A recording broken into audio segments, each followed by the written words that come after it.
Muito bem, meus irmãos, nós acabamos de cantar Sua graça do Senhor, é fato, né? E não sei quantos irmãos meditaram, espero que todos tenham meditado na letra, mas é uma letra completamente estranha à maioria das igrejas, né?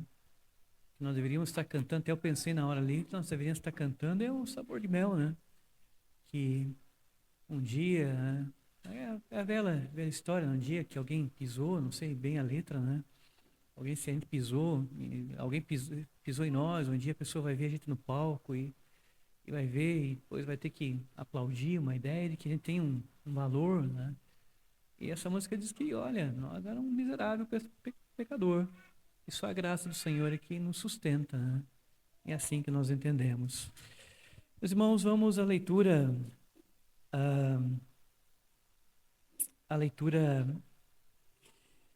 do livro de um jovenzinho que tinha uma avó e mãe chamada Lloyd Eunice. Eu quero que os irmãos abram um livro que foi escrito a ele, no seu terceiro capítulo.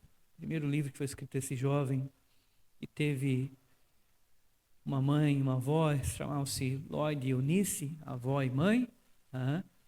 Então, seu primeiro livro dirigido a ele, no capítulo 3. Na verdade, segundo livro dele, capítulo 3, que é Timóteo. Timóteo. Então, 2 Timóteo capítulo 3. Timóteo lá em casa é um nome bem conhecido, né? Então, foi uma luta para conseguir fazer com que o nome do sexto filho fosse Timóteo. Ah, que soava estranho Timóteo, né? Soar estranho é Querem a Puc. Querem a Puc é filha de Jó, uma das filhas de Jó. Querem a Puc. Ah, e tem Querem a Puc, várias meninas que os pais deram o nome de Querem a Puc. Ah, então, isso é estranho, Querem a Puc, né? Ou se você quiser dar um nome para um filho, Adonicão, também tem ali, Adonicão também está na Bíblia, né? Então são nomes. Moisés com Y, como diz o Moisés do Shopee, né? É, então, isso não tem na Bíblia, né? Então, mas tá valendo, né? Capítulo 3 de 2 Timóteo, capítulo 3, os irmãos que não estão acostumados, eu quase não falo, não faço uma piadinha, né? Mas agora eu não pude resistir a essa, né? Piadinha enquanto estou pregando, né? Fora da de outra coisa, né? Então, 2 Timóteo, capítulo 3, vamos à leitura aqui de alguns versículos do capítulo 3 de 2 Timóteo. Vamos lá. Paulo escrevendo a Timóteo, lembrem que ele não está escrevendo para nós. A leitura dos livros bíblicos sempre devem ter essa lembrança de que o autor não escreve para nós diretamente. Ele escreve para aquele que está recebendo, para aqueles que estão recebendo. No caso aqui, a leitura da carta, ela deve ser entendida primeiramente para Timóteo, para entender como ela fazia sentido para ele naquele tempo. Para nós, então, depois entendemos como ela faz sentido para o nosso tempo. Tem muitas pessoas que acham que o autor escreveu diretamente para nós aqui em Criciúma, ou em Araranguá, ou lá em São Joaquim. Não, ele não escreveu, ele escreveu para aquelas pessoas daquele período. E nós entendemos os princípios, os ensinamentos ensinados lá. Então vamos à leitura alternada do versículo 1.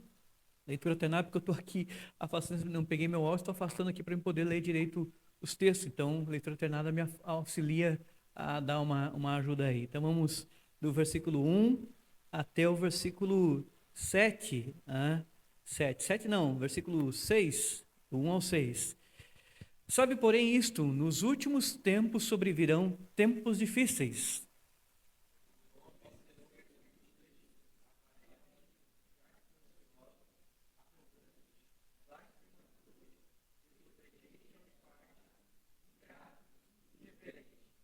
Desafeiçoados, implacáveis, caluniadores, sem domínio de si, cruéis, inimigos do bem,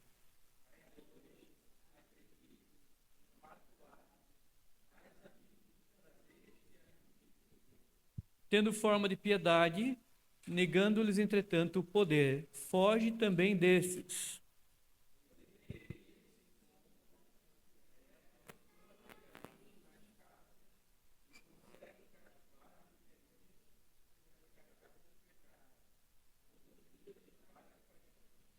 que aprende sempre e jamais podem chegar ao pleno conhecimento da verdade. Meus irmãos, a mudança de tempos é uma coisa curiosa. Eu ilustro sempre em alguns sermões, estudos bíblicos, a mudança de tempo.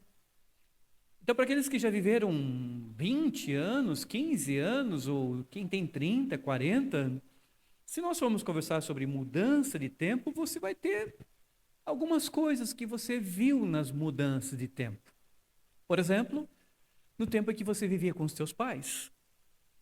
Então, alguns vão contar, puxa vida, quando eu vivia com meus pais era uma dificuldade, a gente, assim, era uma família grande, difícil para a gente se alimentar, e era sempre uma batalha, a gente pagava aluguel. E você vai ver que nós temos histórias aqui que vão caminhar para esse lado, de tempos difíceis, no tempo que estavam com o pai e com a mãe. Mas o que aconteceu? Casou, isso mudou, hoje está numa situação diferente, talvez não esteja mesmo na mesma situação, mas você vai perceber que aquele tempo, houve mudanças para hoje. As situações que aconteciam lá, hoje talvez algumas não aconteçam, e algumas que não aconteciam, acontecem. Mudança de tempos, até mesmo nas vestimentas, ou naquilo que nós calçamos, naquilo que nós vestimos, mudança de tempos.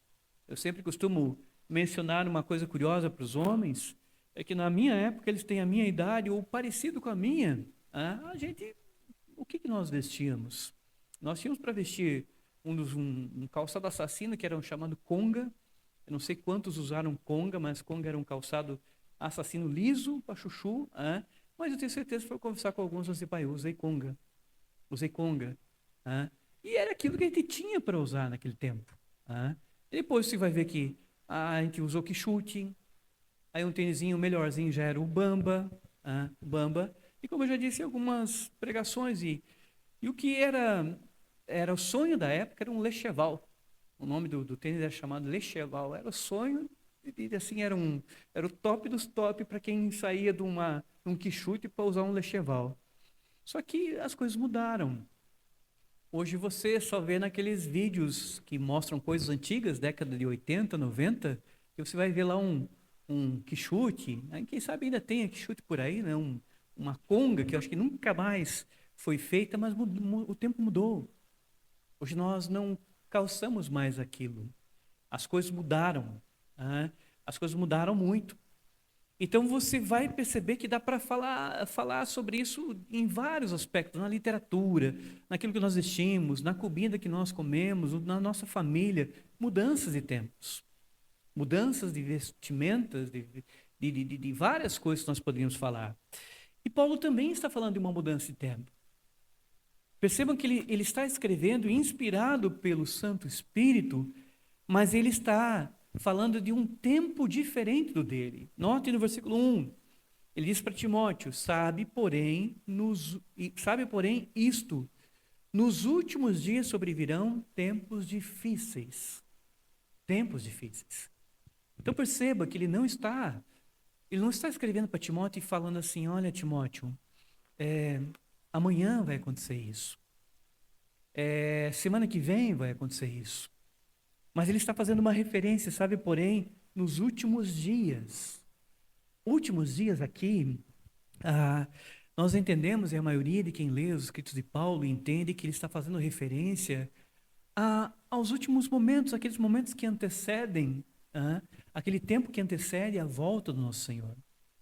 Que esses últimos dias não são assim últimos dias do ano, ou últimos dias de uma década, mas são últimos dias que antecedem a volta do Senhor.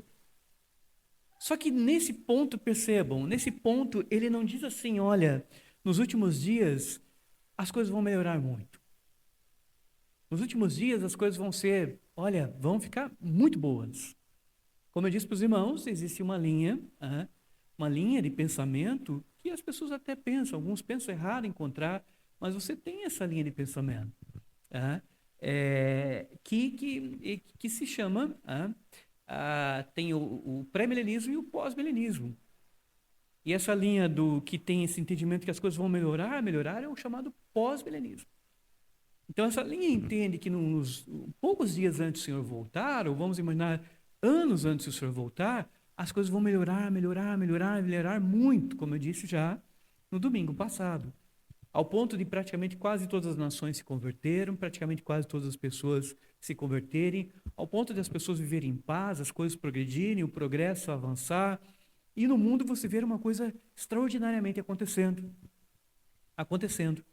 Então essa linha, lendo alguns textos, ela interpreta assim, ela interpreta que antes que o Senhor volte por entre as nuvens, as coisas vão estar maravilhosamente bem. Nós, a maioria dos protestantes, não estou dizendo que todos são obrigados a crer assim, nós temos a posição chamada amilenista. Eu sou um amilenista, eu entendo que nós já estamos nos últimos dias. Que os últimos dias são marcados pela encarnação do Senhor. Quando ele encarna, é como se fosse virado uma ampulheta aquele relógio de areia. É como se fosse pegado aquele relógio de areia. O Senhor encarnou, é como se fosse virado. Se agora a areia foi virada. Ou seja, quanto mais a areia foi caindo, quanto mais caindo, mais se aproxima de fato dos últimos dias, que já são, ali já marca os últimos dias, mas vai se aproximando dos últimos meses. Ou seja, da encarnação do Senhor. Existem vários textos que nós não vamos ficar aqui comentando, mas existem vários textos apontando que a ampulheta foi virada e agora a areia está caindo, caindo, caindo, caindo, acelerando, acelerando, acelerando, para que conte os últimos grãozinhos que vão representar os últimos dias que antecedem. Como eu disse no domingo passado, existem sinais mostrando que isso vai acontecer. Biblicamente, nós precisamos saber interpretar os tempos. Biblicamente, nós não podemos viver de forma alienada ao que está acontecendo no tempo. Uma coisa é eu interpretar que hoje eu não uso mais quichute, que eu não amarro mais na própria perna aquele quichute com um cadarço longo. Outra coisa é interpretar a mudança dos tempos que nós vivemos e entender que nós estamos caminhando, de fato, para os últimos grãozinhos de areia que são mencionados nas Escrituras. Ah, pastor, mas pode ser que seja daqui 500 anos. Ok, pode ser que seja daqui 500 anos. Mas uma coisa, eu sei que a areia cada vez mais ela vai diminuindo. Ela vai diminuindo. Ela vai caminhando para o fim. Para o fim desse relógio virado. E nesse momento, Paulo fala para Timóteo. Timóteo, sabe que nos últimos dias sobrevirão tempos difíceis. Esse é um texto que nós usamos para entender que as coisas não vão melhorar. Perceba, Paulo poderia ter escrito o que se fosse melhorar? Timóteo, sabe com certeza que nos últimos dias vai ser um desenvolvimento maravilhoso. Né? Vai ser uma coisa extraordinária, Timóteo. Nos últimos dias, você vai ver as nações, praticamente todo mundo cultuando o Senhor. Você vai ver um progresso. Você vai ver as pessoas se amando, se respeitando. Você vai ver uma coisa extraordinária que antecede a chegada do Senhor, a volta do Senhor. Mas Paulo, escrevendo a Timóteo, diz que não é assim. Ele diz que nos últimos dias sobrevirão tempos difíceis. Difíceis. Mas se você observar, tempos difíceis podem ter várias interpretações. Porque tempos difíceis podem ser, por exemplo, tempos de fome. De severa fome no mundo. Mas não é o que Paulo menciona aqui. Se você observar, ele pode dizer, sobrevirão tempos difíceis. Nesse caso, vejo que existem textos que apontam para a fome, para a pestilência, para guerras, rumores de guerras. Mas aqui Paulo não menciona, ele não faz uma lista que aparece em outros textos, como na pregação do Senhor sobre os últimos tempos.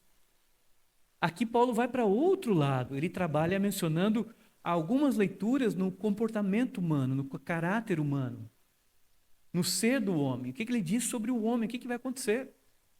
E percebam, ele diz que esses tempos sobrevirão tempos difíceis. Mas olha onde ele pontua que essa dificuldade mora. O que ele começa a dizer que são esses tempos difíceis? E ele então começa a dizer no versículo 2, pois os homens serão egoístas. Começa ali, pois os homens serão egoístas. Os homens serão egoístas, avarentos, jactanciosos, arrogantes, blasfemadores, desobedientes aos pais, ingratos e irreverentes. E ele só vai martelando. Só vai martelando, só vai martelando. Só que quando você olha para essa lista ela pega a gente em algum ponto. Em algum ponto você vai perceber que... Só que perceba agora como as coisas, biblicamente, elas precisam ter coerência. Como as coisas precisam ter coerência. No domingo passado, eu falei de tempos de apostasia. Tempos de apostasia. E eu disse que o que antecede o Senhor é uma profunda apostasia. Uma profunda apostasia. Só que quando nós analisamos biblicamente a apostasia, o que nós descobrimos? Que quando uma nação, um povo, um país ou o mundo inteiro, ele se afasta do Senhor, esse povo então acaba caminhando para o pecado. Isso aconteceu em vários momentos da história de Israel no Velho Testamento. Por exemplo, no livro de Juízes. No livro de Juízes, é dito que o povo entra na Terra Prometida e aquela geração que veio com Josué, ela temeu o Senhor até os últimos anciões morrerem. Mas aí diz que se levantou uma geração que não conhecia o Senhor. E automaticamente você percebe que essa geração que não conhecia o Senhor, ou seja, não levava Deus a sério, as coisas de Deus a sério, você percebe que o texto diz que eles começam a cair no pecado. Ou seja, eles se afastam de Deus, mas o afastamento leva a pessoa a cair no pecado. Você pode perceber como isso, em grau maior ou grau menor, é exatamente isso. É exatamente isso que acontece. Vamos imaginar. Pastor, mas como é que pode funcionar? Vamos aqui por partes. Se nós temos uma pessoa que está participando firmemente das coisas espirituais, das escrituras, da pregação, dos ensinamentos bíblicos, uma pessoa que tem certo temor de Deus, ela está participando, está andando, está caminhando, está desenvolvendo. O que acontece? O ensinamento bíblico para ela leva ela a ter um temor, a pelo menos ter um medo de Deus. Então, quando ela vai fazer as coisas, ela pensa 1000 vezes antes de fazer. Ela pensa 1000 vezes antes de fazer. E ela começa a ter um temor porque ela sabe que o que está sendo pregado são coisas que contrariam aquilo que ela está pensando e desejando. Mas se essa mesma pessoa,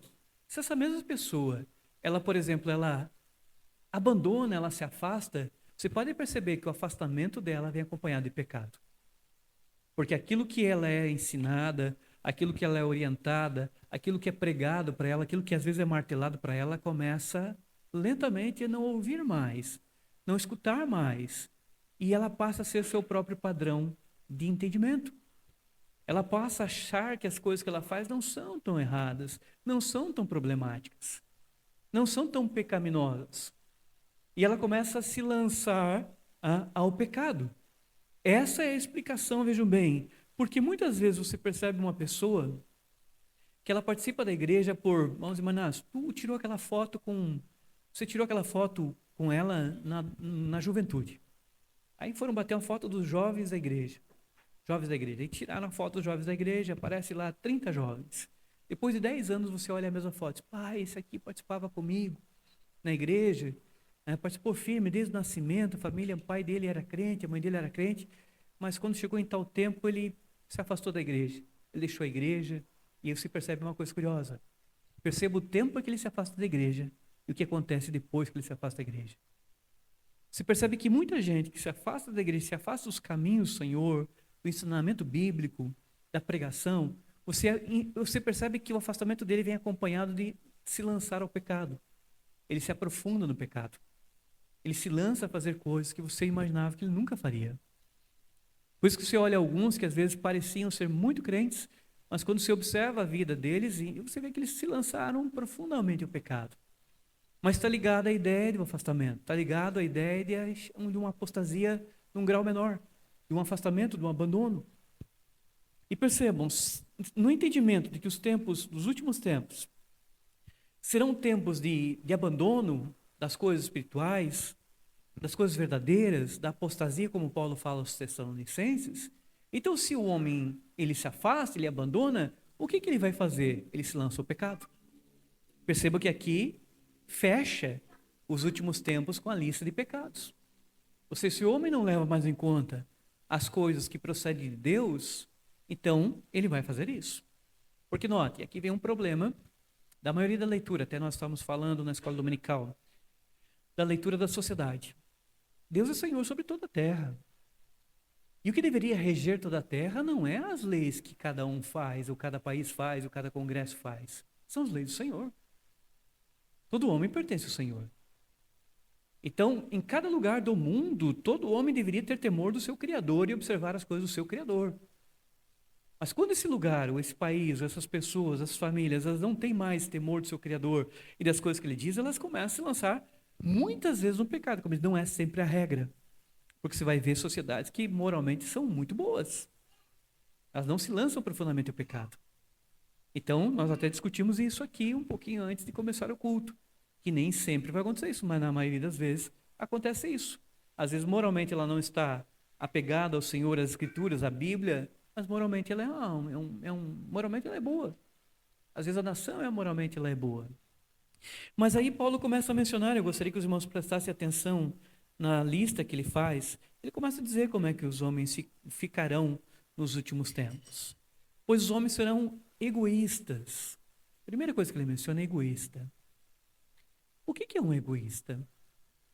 O que é uma pessoa egoísta? Como é que é? Aquele que pensa somente em si mesmo? Então ele pensa só em si. O mundo, como diz o mundo, que se exploda. Eu não estou nem aí. Não estou nem aí. O que importa sou eu. E ele pensa nele apenas. Agora é curioso que Paulo mencione isso aqui, nessa lista, e num tempo em que não dava para ser assim. No tempo que ele está escrevendo, não poderia ser assim. Notem, nós vivemos tempos em que os homens não podiam ser egoístas. Os homens tinham que pensar no outro. Quer um exemplo disso? As famílias antigamente, às vezes moravam num terreno, e a família tinha 6 filhos. E aquele pai e aquela mãe não sobreviviam daquilo que plantavam. Então, os filhos, quando atingiam 6, 7 anos, 8 anos, o pai já dava uma enxada e já levava o filho para começar a ajudar. E começava a ajudar com 7, 8 anos, 9 anos, 10 anos, já estava na cabine da enxada ali colaborando. Alguém diz, mas como é que pode ter colocado uma criança para trabalhar aos 10 anos? Mas não era simplesmente uma questão de ter colocado ela para trabalhar. A dependência daquela família, a sobrevivência daquela família, incluía a colaboração até mesmo daquelas pequenos que às vezes não faziam muito, mas faziam um pouquinho. E tinham que se ajudar a poder batalhar ali para poder plantar, para poder limpar, para poder colher, para sobreviver. Não dava para cada um falar assim, não, eu não vou hoje, pai. Hoje eu vou ficar em casa aqui de perna para o ar, e o senhor vai lá, a mãe vai lá, e nós se viram lá e nós ficamos aqui. Não. Você vai perceber que nós vivemos uma geração diferente. Você vai perceber, converse com os mais velhos que participam aqui conosco e pergunte assim, com quantos anos você começou a trabalhar? E você vai se surpreender que um vai falar assim, eu comecei a trabalhar com 9 anos. Com 10 anos já trabalhava no mercado tal, já pegava uns pacotes, já enchia ali. Por que você estava trabalhando aos 9, 10 anos? Por quê? Por que você vai encontrar aqui na igreja, você vai encontrar alguns que com 11 anos estavam empurrando um carrinho de picolé? Mas empurrando um carrinho de picolé por quê? Porque lá na casa passava uma dificuldade imensa na casa, que precisava pegar o carrinho de picolé e vender picolé para pegar o dinheiro para trazer para comprar 1 quilo de arroz, 1 quilo de feijão, para ajudar. Não dava para pensar somente em si mesmo. Não dava para pensar só nas suas próprias coisas. Não dava para pensar assim, vou vender picolé e vou comprar as coisas para mim. E lá em casa, assim, se tiver feijão, tiver arroz, está bom. Não, as coisas não eram como muitas vezes hoje são. Não eram assim. Mas Paulo está dizendo que nos últimos tempos os homens serão egoístas. E agora tu olha para o que Paulo está escrevendo a Timóteo e olha para o mundo hoje. E eu te pergunto como os homens são hoje. Os homens não são exatamente aquilo que a sociedade está cada vez mais se tornando uma sociedade egoísta? Ela não está caminhando exatamente para aquilo que Paulo está mencionando, e você não percebe o afastamento de Deus como os homens não estão nem um pouco preocupados com os demais? Por isso que eu disse, numa certa determinada pregação, você vê lá uma situação na internet, daí o camarada vai e ajuda, mas é uma coisa que ele ajuda, que todo mundo deveria ajudar. Você vê cenas, às vezes, curiosas, você vê a pessoa se afogando, ela está a 1 metro, tem 20 pessoas com uma câmera filmando a pessoa se afogando e ninguém fazendo nada, filmando para colocar na internet a tragédia. Em vez de correr e pegar alguma coisa e ir lá e estender para ela, mas eu também já vi vídeos curiosos, o carro pegando fogo à frente, o motorista preso, E o pessoal ali se queimando a mão e tentando arrancar a porta, até que conseguem, assim, algum grupo consegue arrancar a porta e arrasta ele para fora e o carro começa sabe, se desmancha em chamas. E o pessoal sai com a mão queimada ali. Mas aí o pessoal fala assim: agora vamos dar a chave de ouro da cidade para ele. Agora vamos dar a chave de ouro para ele, para o fulano que fizeram um ato de bravura. Foi um ato de bravura? Foi. Mas deveria ser o ato de todo mundo. Deveria ser o ato de todo mundo ali. Deveria ser o que permeasse toda a sociedade, se preocupar com o outro. Mas não, hoje você vê ali 30 filmando, às vezes ninguém para ajudar, porque não estão nem um pouco preocupados com aquela vida. Não estou nem um pouco preocupado com aquela pessoa, se ela vive ou morre. Até eu li agora há poucos dias, não sei se foi ontem ou anteontem, a banalidade da vida, como a vida se tornou banal. Eu vi ali, acho que em Minas, foram fazer rotatória, e um carro bateu no outro, daí o cara que bateu acabou saindo com o carro, mas parou um pouquinho mais à frente num posto, aí veio o grupo atrás, estava cheio de uns 4, 5 homens, saíram do carro, arrancaram o motorista, começaram a bater, até que bateram até matá-lo. E falava sobre a banalidade da vida, como as pessoas não estão mais nem um pouco preocupadas com o outro. Estão nem mais um pouco preocupadas em um carro bateu ali, foi um estrago pequeno. Mas você percebe exatamente isso que Paulo está falando, serão egoístas, avarentos. Avarento, o que é avarento? Não vou detalhar cada um, dar a ilustração de cada um. Mas avarento é aquele homem que, veja como egoísta e avarento eles se completam. Porque o egoísta pensa em si mesmo. Pensa em si mesmo. E o avarento é aquele que, da mão dele não sai nada. No sentido de ajudar o outro. Avarento é aquele, até tem uma ilustração boa para isso. Avarento é aquele camarada que coloca um sorrisol na mão e ele entra debaixo do Oceano Atlântico, atravessa até a África, debaixo do Oceano Atlântico, quando ele sai lá do outro lado e abre a mão, o sorrisol está sequinho. Porque ele pensa em si, para ele é só para ele, só para ele, só para ele. Ele, assim, for para ajudar os outros, nem que seja com 10 centavos, ele não abre a mão. Se for para fazer alguma coisa para o outro, que tem que gastar 20, 30 centavos, ele não abre a mão, porque é um camarada que ele pensa em si mesmo e pensa em si mesmo que será um prejuízo para ele colaborar, às vezes, com alguém com 30 centavos, 10 reais, ou 30 reais, ou 40 reais, e é um camarada, de fato, avarento, no sentido que não está preocupado. Avarento, como eu já disse aqui, a melhor ilustração para avarento é a ilustração do tio Patinhas.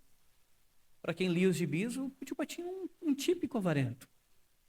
Tio Patinhas é um rico, um Patópolis, né, para quem já leu os livros, os gibis, em Patópolis, é a cidade lá dos patos, é um riquíssimo, ele nada e toma banho. Como é que ele toma banho? Ele toma banho nas moedas dele, que ele bate ali e mergulha nas moedas. Mas quando se trata de gastar, o que o tio Patinhas faz? Ele sempre está procurando ir almoçar na casa do Donald. Por quê? Porque ele não quer gastar com almoço. Se alguém oferece um cafezinho para ele, há vários episódios assim, se alguém oferece, ele aproveita para tomar um cafezinho. Pergunta, tem uma bolachinha? Tem alguma coisa assim? Tem uma bolachinha, um pedacinho de pão? Por quê? Porque ele quer comer o pão, quer tomar um cafezinho, mas não quer gastar para que cada vez ele pegue mais para si. Ele é o legítimo exemplo que dá para dizer, ele é egoísta e ele é avarento ao mesmo tempo. Mas são características de fim de tempos. Que os homens vão desenvolver. Não é que o homem nunca tenha sido assim. Não é que um homem nunca tenha caído nesses pecados. Mas isso fica mais nítido com a chegada do fim dos tempos. Fica mais claro com a chegada do fim dos tempos. Fica mais assim, bem visível a gente fazer a leitura e perceber que as coisas estão ficando assim. Blasfemadores, desobedientes aos pais. Esse aqui é muito interessante, desobediente aos pais. Porque desobediente aos pais, nós precisamos lembrar que Paulo não está escrevendo por uma sociedade que não sabia como é que se respeita o pai e a mãe. Porque no Velho Testamento, dentro de Israel, haviam leis severas para filhos desobedientes. Leis severas. Os filhos que estão aqui percebam isso. No Velho Testamento a coisa era muito séria. Muito séria. Uma das primeiras menções de desobediência aos pais e de vergonha aos pais está lá em Noé. Está lá em Noé. Quando Noé sai da arca, o Noé planta uma vinha, e o que o Noé faz? O Noé acaba fazendo vinho e acaba tomando demais. E o Noé tomou um pileque, está lá registrado em Gênesis. Ele tomou um porre de vinho.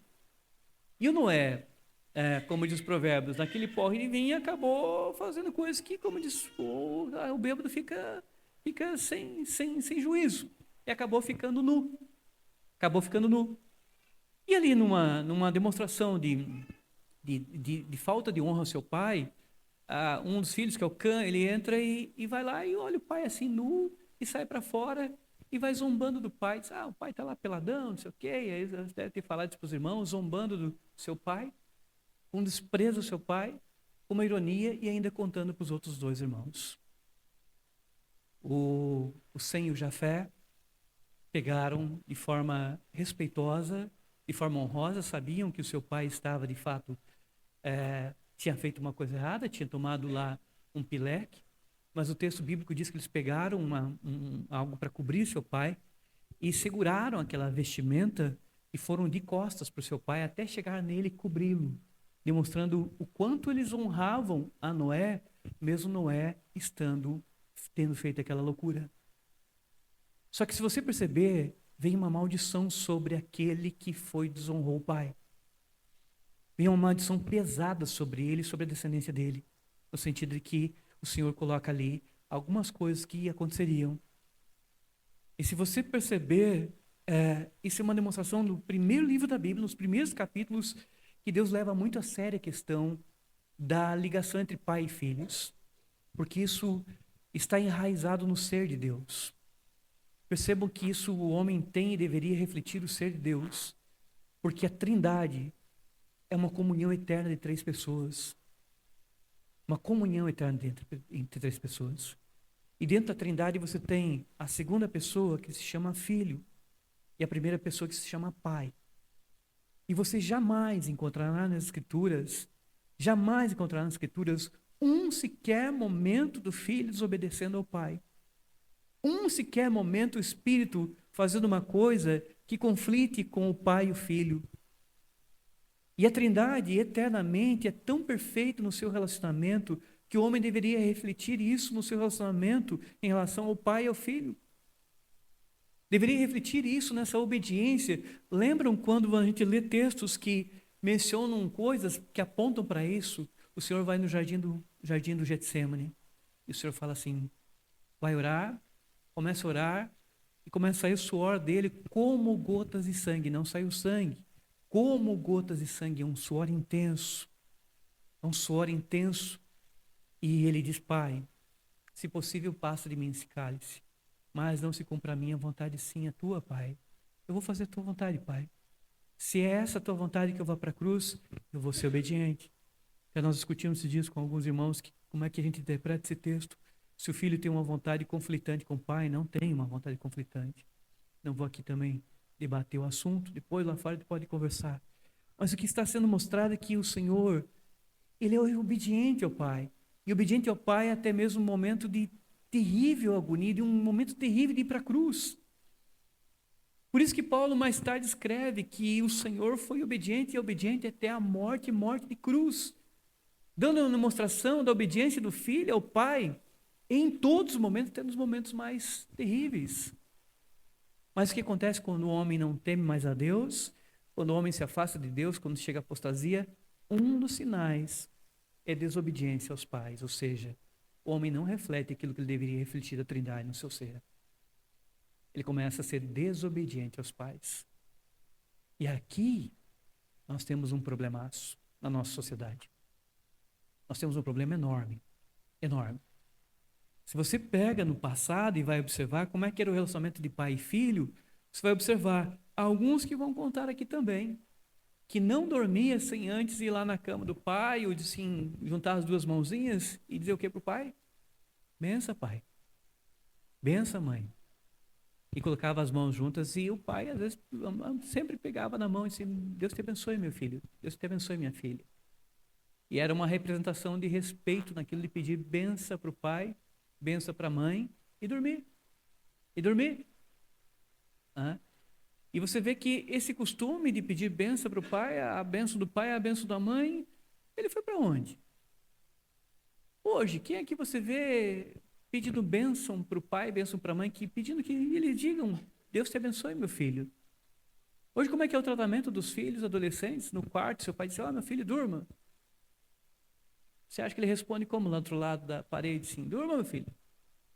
Você acha que ele responde assim, pai, eu respeito muito o senhor e vou dormir? Não, na maioria das vezes você vê o filho levantando e batendo boca com o pai. Batendo boca com o pai, xingando o pai, enfrentando o pai. Coisa que se fosse na sociedade de Israel no Velho Testamento, a coisa ia ficar feia para esses filhos obedientes. Mas a desobediência aos pais é colocada aqui. Eu li para o Pedrinho uma notícia e disse, filho, vem cá, lê aqui para mim. Uma notícia. Brasil. Um adolescente estava 13 anos, estava com os avós, e aí a avó pegou e por causa de algumas questões, pegou e retirou o celular dele. Retirou o celular dele. E ele ficou tão enfurecido por causa da retirada do celular, foi lá e pegou um revólver, foi lá e atirou na sua avó, vários tiros, matou a sua avó.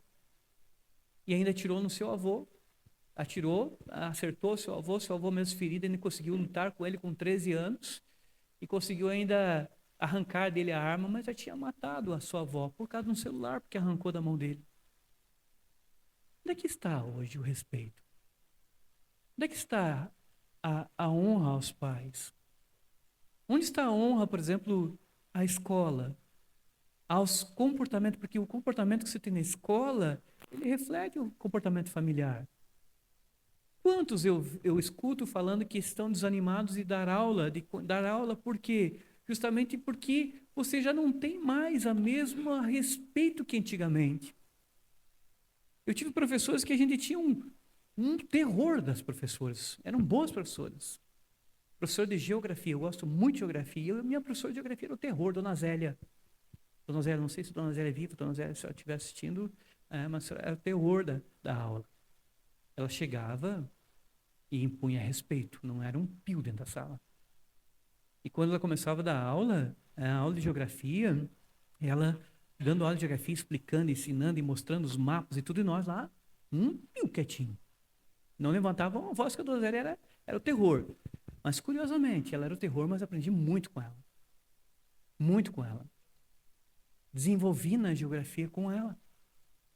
Engraçado que os meus professores que eram mais firmes, eram professores que me ajudaram a aprender. Aqueles que eram mais, deixavam a gente fazer o que bem entendesse. Não vou citar o nome aqui do professor para não queimar o filme dele, mas tinha um outro também, que a gente corria dentro da sala e jogava papel na cabeça do outro, e ele só quando via que a coisa estava muito, muito feia mesmo, que ele batia na carteira lá e mandava todo mundo calar a boca. Mas hoje, se você observar para essa questão que Paulo está falando, desobediente aos pais, não é só aos pais. É uma desobediência desenfreada que passa para todos os âmbitos, inclusive na própria escola. Por que você observa essa questão? É porque ela é reflexo de uma sociedade apóstata, uma sociedade morta, uma sociedade que cada vez ela aprofunda mais as suas raízes no pecado e não tem temor de Deus. Então hoje, se o professor às vezes falar alguma coisa para o aluno levanta, tem vários vídeos, o aluno levanta e vai lá e soqueia o professor, surra o professor.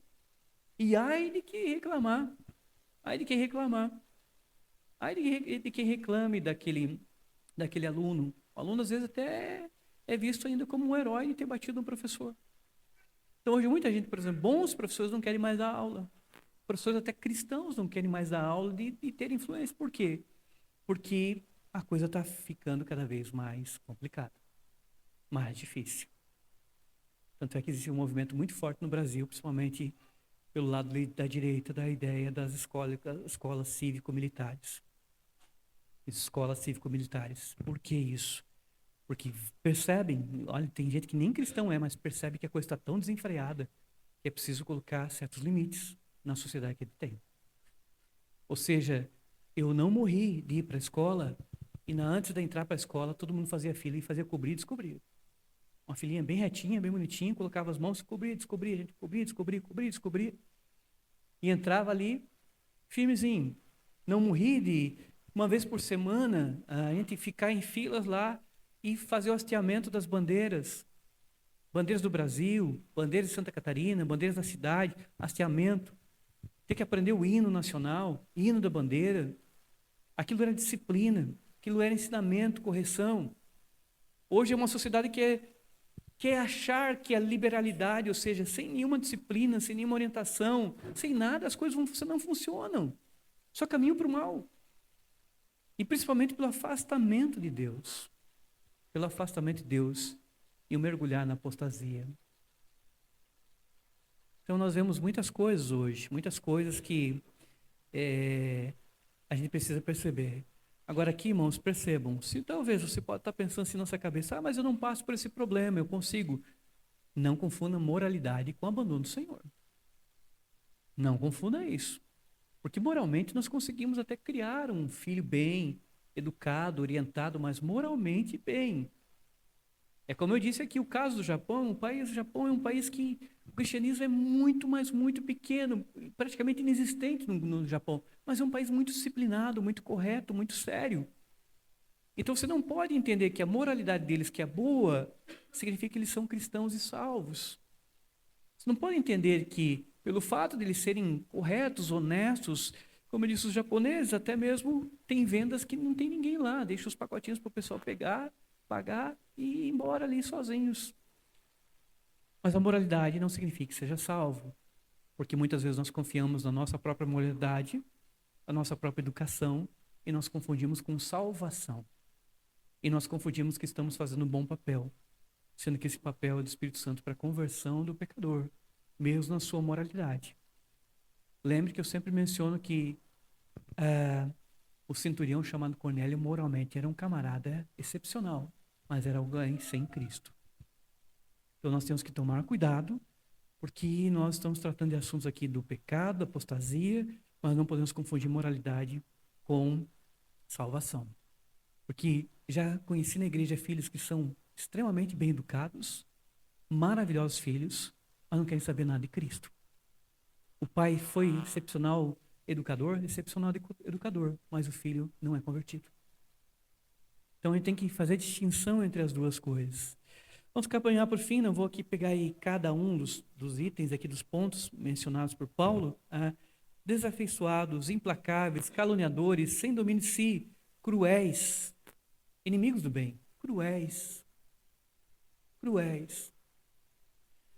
Eu contei de uma notícia que eu li, uma moça de 23 anos, morava, acho que não sei se em um país da parte do Nordeste. E ela participava de um grupo criminoso lá, e ela acabou querendo passar para outro grupo, e acabou entregando um do grupo que ela participava, acabou entregando para o outro grupo lá, e o pessoal foi lá e assassinou aquele rapaz. E aí ela foi considerada traidora por aquele grupo que ela estava saindo, e foram lá e sequestraram a menina. Eu nem vou mencionar o que fizeram com a menina. Não há necessidade, principalmente pelas crianças, mas assim, fizeram coisas terríveis com ela. Sem nenhum tipo de, um pingo de lamento, de remorso, de nada. E você vai ver, às vezes o entrevistador pergunta, tu está arrependido? Não estou arrependido. Não estou arrependido. Estou nem um pouco preocupado, e se fosse eu faria de novo. Você vai ver testemunho assim, fosse eu faria de novo. Como é que ele chegou ao ponto de ser assim tão frio? Tão terrível? E fazer certas coisas, eu falei para a Denise que não foi a notícia da menina que morreu com 23 anos, foi o testemunho da mãe. Aí eu li o testemunho da mãe, a mãe disse assim, olha, o que aconteceu com minha filha foi fruto da desobediência dela. Por falta de aviso não foi. Foi fruto da desobediência dela. E ela achava que era dona do mundo. Olha, a própria mãe falando da filha.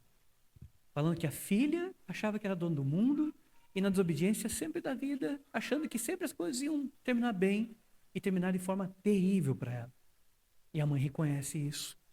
Muitos pais reconhecem que o filho caminha muitas vezes na desobediência, e o fim dele não será bom. O fim da vida dele será terrível. E Paulo está falando que os homens seriam cruéis, inimigos do bem. Inimigos do bem por quê? Porque ele vai fazer o mal. É o que o homem vai gostar de fazer. Veja se o mal hoje, alguém se preocupa em fazer o mal. Porque tem um mais hoje, não estão nem aí porque é mal. Você vê coisas absurdas que os homens estão fazendo assim, fazendo na cara dura, não estão nem aí, nem um pouco preocupados. Então não estão assim preocupados em fazer o bem. Estão preocupados em fazer o mal mesmo, e na forma descarada, cada vez mais forma descarada. Você vê coisas Coisas assim, absurdas acontecendo diariamente, e os homens fazendo, e às vezes você vê as pessoas rindo daquilo que estão fazendo. Mas justamente porque esses tempos, como Paulo está falando, esses tempos difíceis, estão cada vez caminhando mais, caminhando mais. Eu quero só mencionar mais um ponto e a gente termina aqui. Diz o versículo 4: traidores, atrevidos, enfatuados, mais amigo dos prazeres que amigos de Deus. Mais amigo dos prazeres do que amigos de Deus.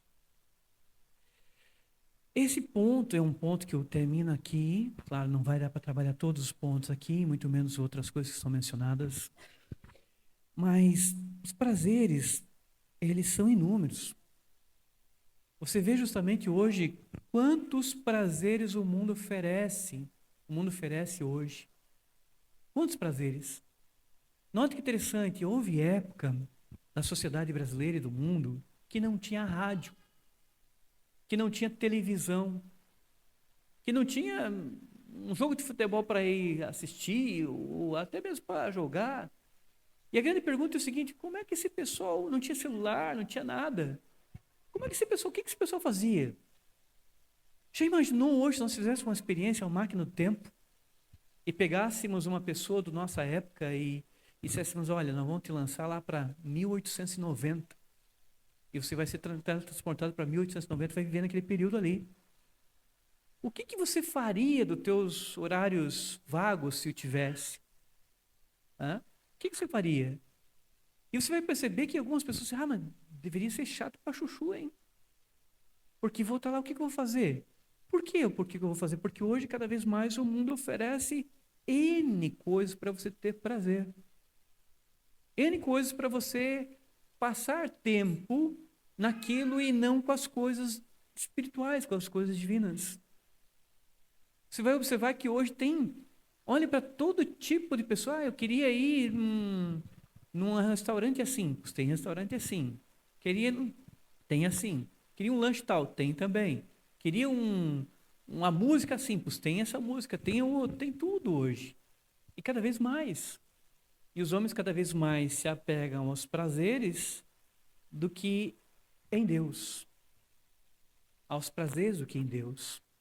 Você vê hoje como o Nicodemos menciona, e também vários outros mencionam, que pregar o evangelho é impopular, não é popular. Você tem que batalhar domingo após domingo, domingo após domingo, domingo após domingo, mesmo que você queira explicar a Bíblia, ensinar a Bíblia de maneira correta, mas quando chega no domingo é um desânimo. É um desânimo. Porque quando a gente chega aqui, principalmente nos cultos que às vezes são esvaziados, você chega no culto esvaziado, e assim, tem 10. E você pensa assim: mas peraí, o que aconteceu? O irmão tal está bem doente, ok. O irmão tal está assim, ok. E o irmão tal? O irmão tal, não sei. Mas a grande pergunta é a seguinte: o que nós estamos fazendo nesses momentos que nós não estamos presentes nas coisas divinas? O que o homem faz nos momentos que ele não está presente nas coisas divinas? No que você gasta o seu tempo no momento que a gente não está gastando com as coisas divinas?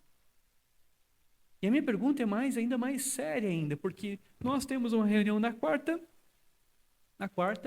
e uma no domingo.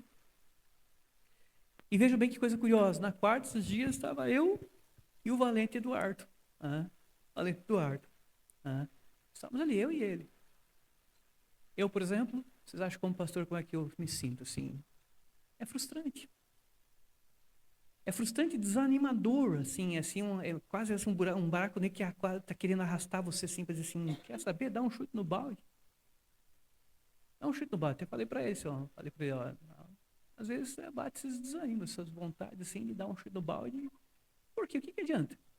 Eu passo a semana inteira para quê? Para a gente fazer isso? E aí, se isso inclui, note que interessante como é curioso, se inclui uma quarta que eu já tenho só o Valente Eduardo ali, e chega no domingo esvaziado, aí qual é o sentimento? Qual é o meu pensamento? E não sou só eu, vários outros colegas têm enfrentado o mesmo sentimento. O sentimento de dar um chute no balde em pessoas sérias, pessoas muito sérias.